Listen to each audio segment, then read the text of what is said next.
Shut up and sit down.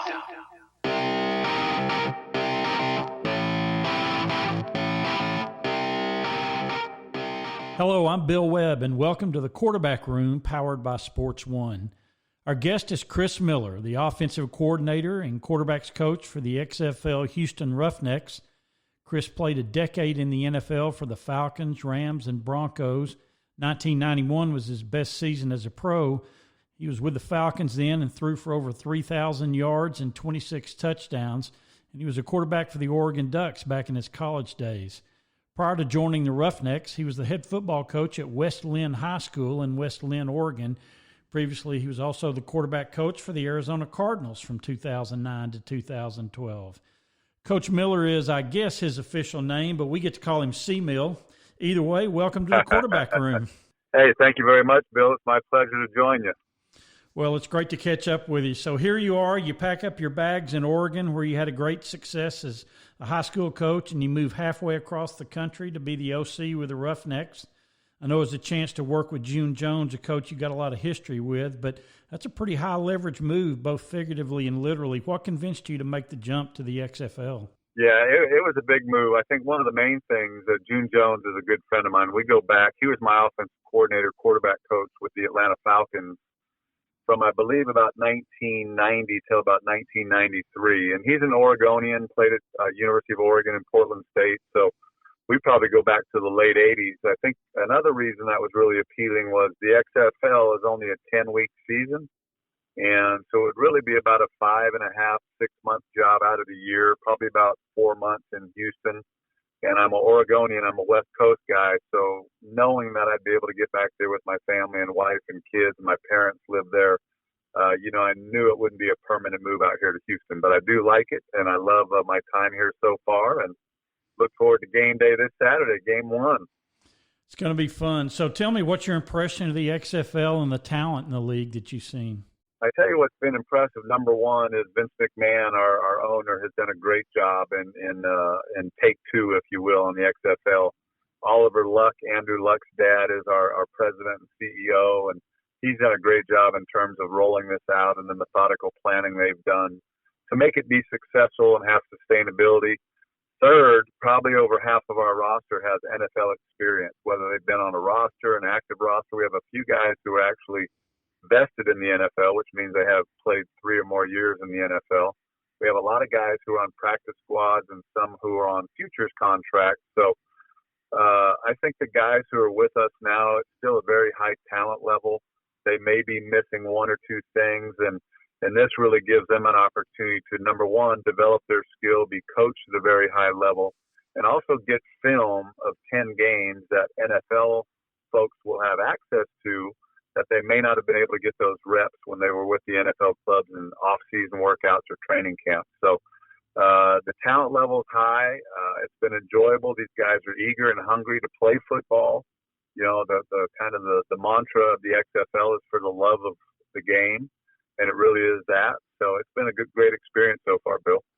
What kind of offense are you going to run in Houston, and how much freedom, what kind of role will you have in game planning and play calling? Well, first off, we'll run June Jones's run and shoot. He'll be calling the plays. I knew that going in. So, I mean, this is kind of his baby. He's got his stamp on it. But it's been a collaborative effort between he and I and Dan Morrison, who is 70 years old, has worked with June for about 19 years. And so they have a lot of time spent together. They know the run and shoot a lot better than I do. I played in it up until 1993. We coached together in the East of the Shrine game, June and I, in 2016. So, I got a small sample size of it, but it's been great to reacquaint myself with it. What a lot of people don't know is June spent some good time with Bill Walsh.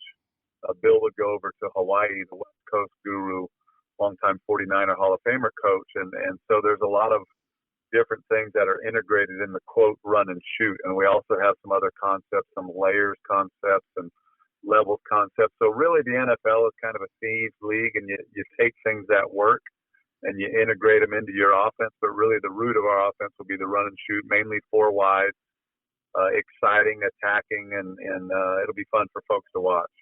Well, I'm sure you've kept your eyes on the NFL in between all your work in Houston. Speaking of fun and exciting, what do you think of Mahomes' year and his Super Bowl performance? I tell you what, man, he's a very gifted young man, very talented. I think he's only 23. I think he's 24 now, and one of the youngest guys ever to win a Super Bowl and be a Super Bowl MVP and a league MVP last year. So it was a cool story because I know he got injured a couple times during the season, had to overcome some adversity, and that was kind of their MO during the playoffs. You know, they were down I think 14 points in one game and 10 points in the other games in the second half. So they just, I love Andy Reid's demeanor.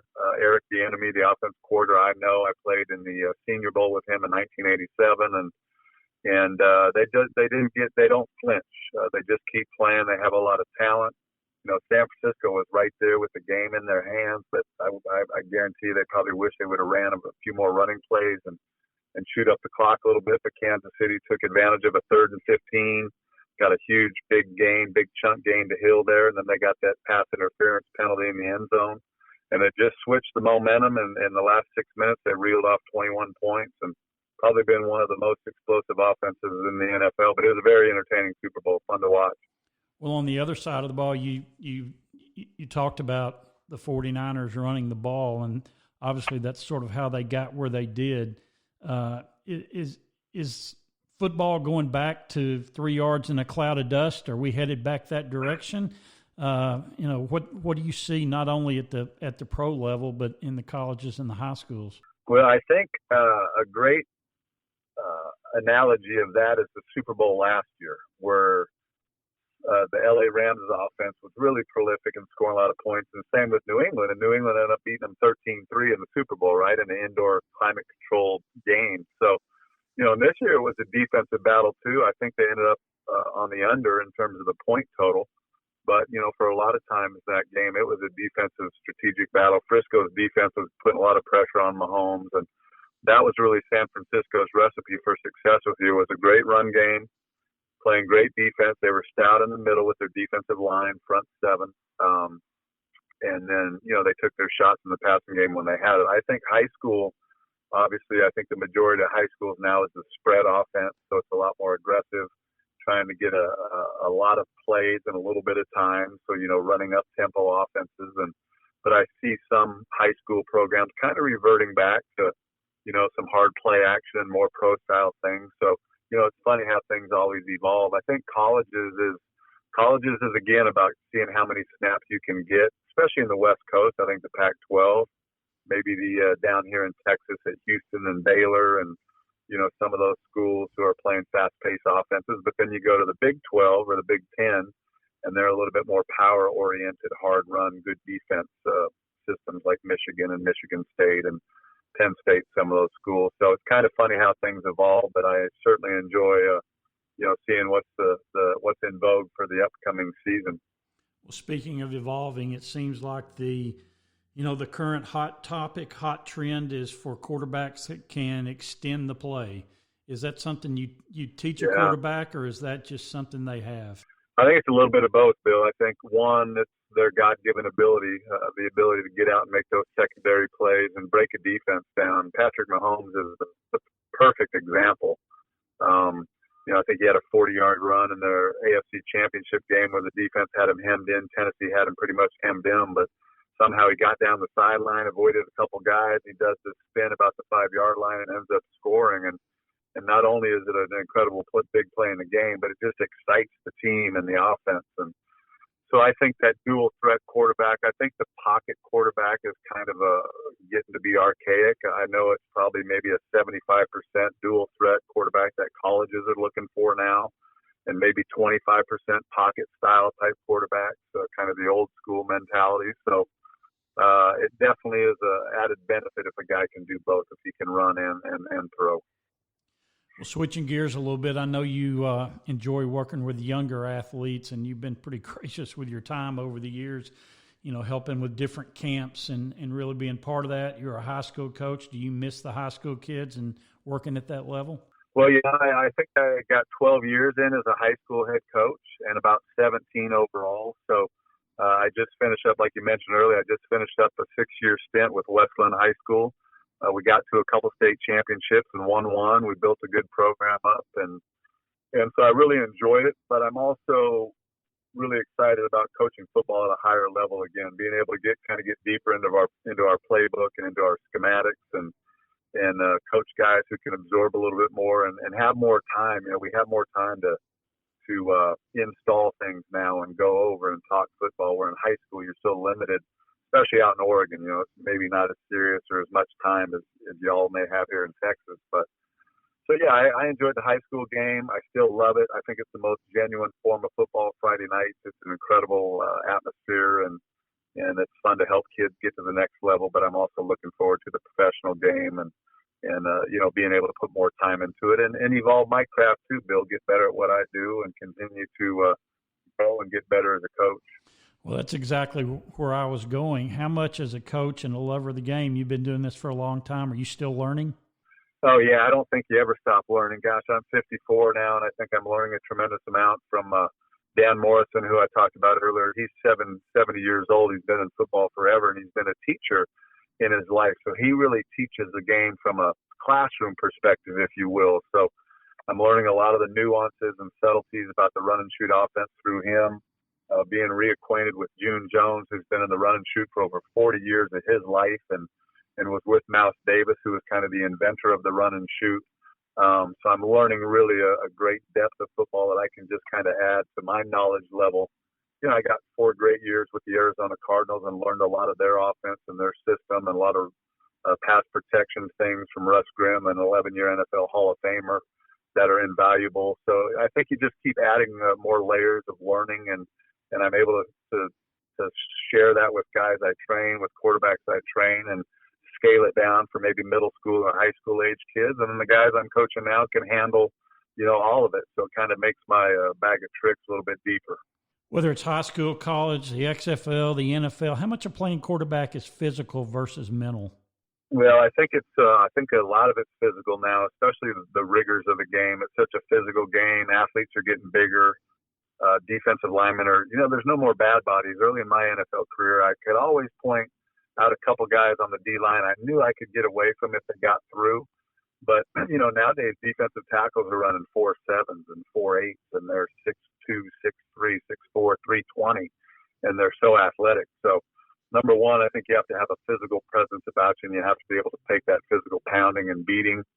But as much as the game is physical, as a quarterback, it's extremely mental. You have to be you have to have a short-term memory. You have to be a great leader in front of your teammates that if you throw 2 interceptions in the first half, they're not going to see you wilt and fold up, and kind of get pooky looking. You got to be nails and come back and say, you know what, screw it. I'm going to go throw 3 touchdown passes in the second half and lead us back from a deficit, kind of like Patrick Mahomes did in the Super Bowl, So, but you definitely have to be extremely mentally tough, especially in today's game with the fire zone and zone dog blitzes and all the different things that you face on defense. And you have to be very, very intelligent. You have to have high football IQ too. And that's part of our job as coaches, to make sure our guys are, armed with that mental aspect of the game. Well, I know some of your role is to evaluate talent. I'm always curious what you look for in a college quarterback that helps you believe they're going to project to be a good pro quarterback. Well, I think, first of all, I know college coaches I talk to, and I know a lot of them, they look for a guy who's going to be the face of their program for 4 years, somebody they can trust, will make good decisions,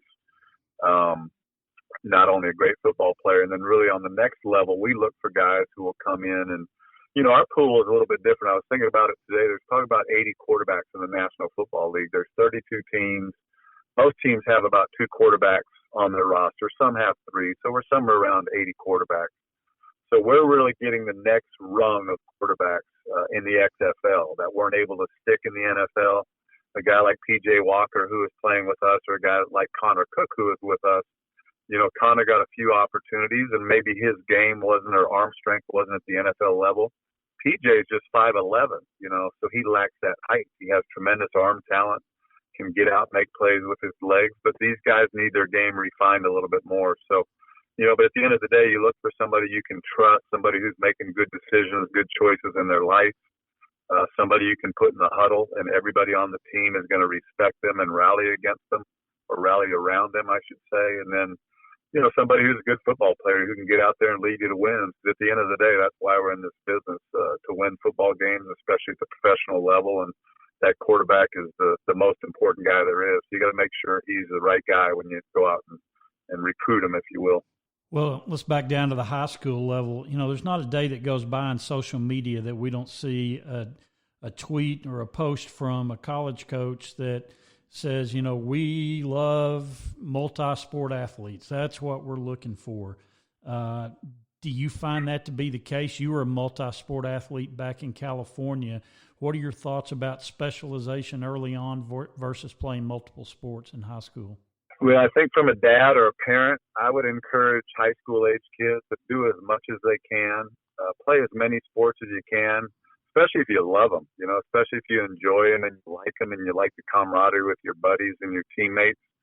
I think it's really hard to be a three-sport athlete nowadays because I think there's so much pressure put on these young men from their coaches, maybe parents. Maybe they feel like they have to start specializing in one sport early to be good enough to earn that scholarship, that all the guys are trying to get. So, but I think, you see guys like Urban Meyer and other college coaches that want guys who have experience. I want my guys to play basketball and be competitors and develop that athleticism that you get playing basketball. Guys who wrestle are just tough and physical and they're nasty and they make great football players because not much phases them, because training for wrestling is so much more difficult and brutal than football. It's tough. And then a lot of college coaches like track athletes, guys who go out and run track and work on their speed and their muscle development and quick twitch things that transfer to the football field. So, my recommendation would be, hey, when you're young, do as much as you can because you don't want to have any regrets when you get older. If coaches are putting pressure on you to not play a spring sport and do all this 7-on-7 stuff or go train and do all that, I think there's time for kids to do both. I really do. If a kid wants to play baseball in the spring, or if he wants to do track, or if he wants to be on the golf team, or if he wants to play basketball, whatever, I would encourage kids to do all of it because I think it makes you a much more well-rounded athlete. And plus, high school is a time in your life where you should have a lot of fun. You should really enjoy yourself and have fun. And then it gets more serious when you get to the collegiate level. Injuries are a part of football, and you struggled with concussions probably long before we ever talked about concussions. There's been a lot done, I believe, to make the game safer. Do you feel like the game is safer today? Oh, Bill, I feel like the game is as safe as it's ever been. Really, in terms of concussion prevention, I was kind of one of the first guys in the concussion studies and guys who, Troy Aikman, Steve Young, myself, Al Toon, Merrill Hodge, Dave Dewerson, a bunch of the guys. Some of these guys have taken their lives, through the CTE stuff, and there just wasn't any technology. The helmets weren't very good. There wasn't return to play policies. I think what they struggled with was the accumulative effect syndrome, where they just kept getting concussions or just kept getting dinged and continued to play. And there's not that anymore. When I was at Westland a couple of years ago, out of 118 kids, we had 4 kids that got concussions out of our whole team, and none of them had repetitive concussions. So I think probably about 60% or so of the concussions are sustained in practice. So I think with how we are emulating the NFL, if you will, and only allowing a certain amount of live drills and football practice, coaches, I think, are a lot more cognizant of that and a lot more caring about the young men. And I don't want to see anybody get a concussion or get dinged because you put yourself in their shoes and you've been there and you feel horrible for them. So I think the game's in great shape. Athletes are getting bigger, stronger, faster. So the weight room's critical. Proper training is critical. Quarterback training for quarterbacks is very important. But, I don't think the game's been in a better place ever since I've been involved in it. Back to the XFL for just one or two more questions. We know we've heard that there are going to be some technical innovations with the XFL, and I understand that one of those may very well be that we get to hear the play calls as they happen over network television. If that's the case, have you changed how you will make your play calls to not only the quarterback, but I understand the other skill players may hear those live calls as well? Yeah, that's a great point, Bill. I think it's going to be very fan-friendly. We had a little sample at University of Houston where our home field will be, and they had over the loudspeaker the call that the quarterback was calling in the huddle. So it was kind of odd because the defense could hear it. I'm like, well, gosh, what an advantage for the defense. So I don't know how they're going to sensitize it, I guess, onto television, but I'm sure they'll figure that out. But all the receivers on offense will have earpieces in their headset, and the quarterback. So when June Jones, our head coach, play caller, calls the plays in, they all hear it. So they won't have to huddle up. They can stay out wide, and they can actually get plays on the way back to the line of scrimmage from the last play. I know on the defense, I think 6 players can have it in their helmets on the defense as well. So there's only a 25-second clock in our game. It's going to be expeditious. You know, the games are going to be done in about 2 hours and 45 minutes, so it's got to be played at a fast pace. But I'm curious how much of the play and the call is going to be heard. It may be heard more for the viewer and on television than it will for the defense to hear the offense. But it'll be pretty cool, and I think for football fans and maybe folks that aren't that familiar with it, it'll help them get to know the game better, inside and out, from inside the huddle, if you will, or inside the helmet. Fascinating. Well, one last question I'll ask you. Do you enjoy coaching more than you did playing, or do you still have that itch to be out there?